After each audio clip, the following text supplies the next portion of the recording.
ఎట్లా తయారైపోయిందంటే మబ్బులలో నీళ్లు చూసాట వెనకటికి కుండలక పోసుకుందరట. ఇలా కాంగ్రెస్ పాలన అట్లా తయారైపోయింది. ముఖ్యమంత్రి గారు అంటారు, అది ది వైర్ అనే సంస్థకి ఇంటర్వ్యూ ఇచ్చినారు ముఖ్యమంత్రి గారు. అందులో ఆయన మాట్లాడుతూ అంటాడు, వర్షపాతం సరిగా లేనందున రాష్ట్రంలో పంటలు ఎండిపోతున్నాయి, సాగునీరు ఇయ్యలేకపోతున్నామని ముఖ్యమంత్రి గారు అంటారు. వాతావరణ శాఖ రిపోర్ట్ ఏముంది? ఈ సంవత్సరం సాధారణ వర్షపాతం కంటే 14% వర్షం ఎక్కువగా పడ్డదన్నదేమో వాతావరణ శాఖ రిపోర్ట్. అంటే దీన్ని బట్టి ఏంటంటే మీరు మేనేజ్ చేయలేకపోతున్నారు. ఇది వచ్చిన కరువు కాదు, కాంగ్రెస్ పార్టీ తెచ్చిన కరువు. మీ మేనేజ్మెంట్ సరిగా లేదు.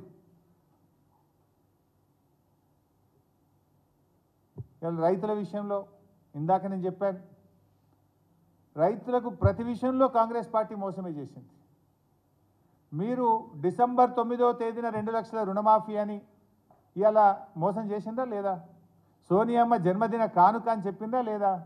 ఆ రోజు జర్నలిస్టులు అడిగినరు, 2 లక్షల రుణమాఫీ ఎట్లా సాధ్యమవుతుంది అని అడిగితే, మేము చేసి చూపిస్తాం, మాకు స్ట్రాటజీ ఉంది, ప్లానింగ్ ఉంది అన్నారు. మొదటి రోజే చేస్తామన్నారు. కానీ 100 రోజులైనా ఇలా రైతులకు రుణమాఫీ చేయకుండా, బడ్జెట్లో 1 రూపాయి కూడా పెట్టకుండా ఇలా రైతాంగాన్ని మోసం చేసినటువంటి పరిస్థితి.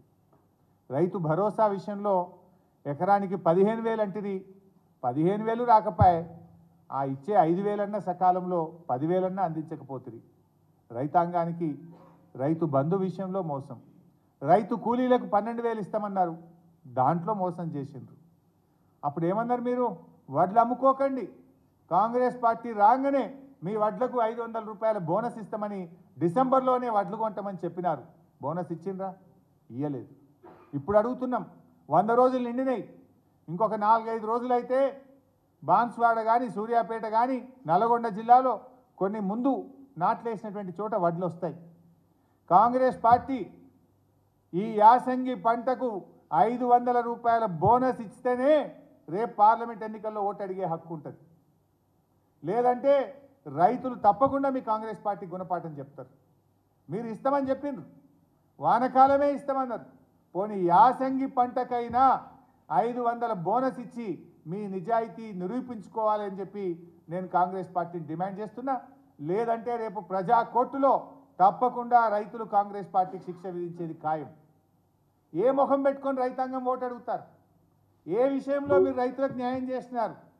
రైతు బంధు మోసం, రుణమాఫీ మోసం, 24 గంటల కరెంటులో మోసం, వడ్లకు బోనస్ ఇవ్వడంలో మోసం, మోటార్లు కాలుతున్నాయి, ట్రాన్స్ఫార్మర్లు కాలుతున్నాయి, పంటలు ఎండుతున్నాయి, సాగునీటి సరఫరాలో పూర్తి వైఫల్యం. అడుగడుగున రైతులకు అన్యాయం చేసినారు. రాష్ట్ర రైతాంగాన్ని మోసం చేసినందుకు కాంగ్రెస్ పార్టీ బేషరతుగా క్షమాపణ చెప్పాలి, చెంపలేసుకోవాలని చెప్పి నేను డిమాండ్ చేస్తూ ఉన్నా. ఏ ముఖం పెట్టుకొని రేపు రైతుల ఓటు అడుగుతారు? ఇలా గ్రామాల్లో పోతూ ఉంటే మళ్ళీ పాత రోజులు, ఏ ఊర్లో చూసినా బోరు బండితో కొత్తగా బోర్లు వేస్తున్నారు, క్రేన్లు పెట్టి బావులు పూడిక తీస్తున్నారు, మోటార్లు కాలిపోతే మెకానిక్లను తెచ్చి కాలిపోయిన మోటార్లను బయటకు తీసి వైండింగ్ దుకాణాల దగ్గర పడిగాపులు కాసే పరిస్థితి తెచ్చింది కాంగ్రెస్ పాలన. పోయిన 5 ఏళ్లలో ఎక్కడన్నా మోటార్లు కాలినాయా? పంటలు ఎండినాయా? ఎక్కడన్నా బావుల పూడిక తీత ఉన్నదా? ఇలా మీరు రాగానే ఎందుకైనా ఇవన్నీ? ఇలా నట్టేట ముంచినారు ఈ రాష్ట్ర రైతాంగాన్ని. రైతాంగానికి తీవ్రమైనటువంటి అన్యాయం చేసింది ఇవాళ కాంగ్రెస్ పార్టీ, కాంగ్రెస్ ప్రభుత్వం. కౌలు రైతులకు ఇస్తామన్నారు, కౌలు రైతుల మీద ప్రేమ నటించిండ్రు. అసలు రైతుకు లేదు, కౌలు రైతుకు లేదు. ఎడమైంది కౌలు రైతులకు రైతు బంధు? ఎందుకు ఇయ్యలేదని నేను అడుగుతా ఉన్నా. కనీసం కౌలు రైతులను గుర్తించే ప్రక్రియ కూడా ఈ రోజుకు ప్రారంభం కాలేదు.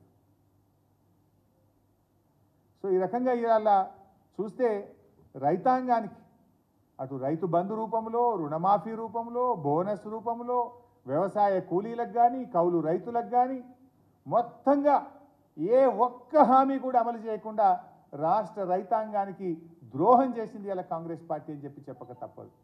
ఇంకేదో పెద్ద మేము హామీలు అమలు చేసినామంటారు. ఈ మేనిఫెస్టోలో చెప్పిన దాంట్లో ఒక్కటన్నా రైతులకు అమలు చేసిందా నేను అడుగుతా ఉన్నా. ఒక్కటి అమలు చేయకపోగా మళ్ళా మోటార్లు గాలుడు, బోర్లేసుడు, బాయిలు దవ్వుకునుడు, ఇంకా కొత్తగా భారం వేసింది మీరు ఇవాళ. ఉన్న పంటలు ఎండిపోతున్నాయి.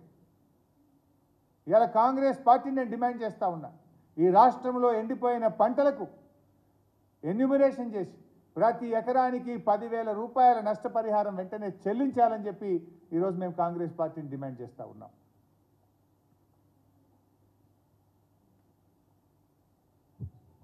ఆనాటి కేసీఆర్ పాలనలో ఏ రోజు నీళ్ళు వస్తలేవని రైతులు రోడ్డు ఎక్కలే.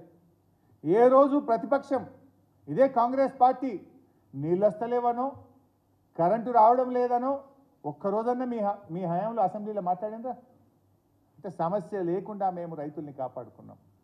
మీరు వచ్చి రాగానే రైతులను సమస్యల వలయంలో నింపేసింది. మీరు రైతు ఆత్మహత్యలు పెరిగినాయి. ఇలా 174 మంది రైతులు ఇలా ఆత్మహత్య చేసుకునే పరిస్థితి మీ యొక్క చేతగానితనం వల్ల, మీరు హామీలు అమలు చేయకపోవడం వల్ల, మీ ఫెయిల్యూర్ వల్ల ఇలా రాష్ట్రంలో రైతు ఆత్మహత్యలు జరుగుతున్నటువంటి పరిస్థితి ఉన్నది.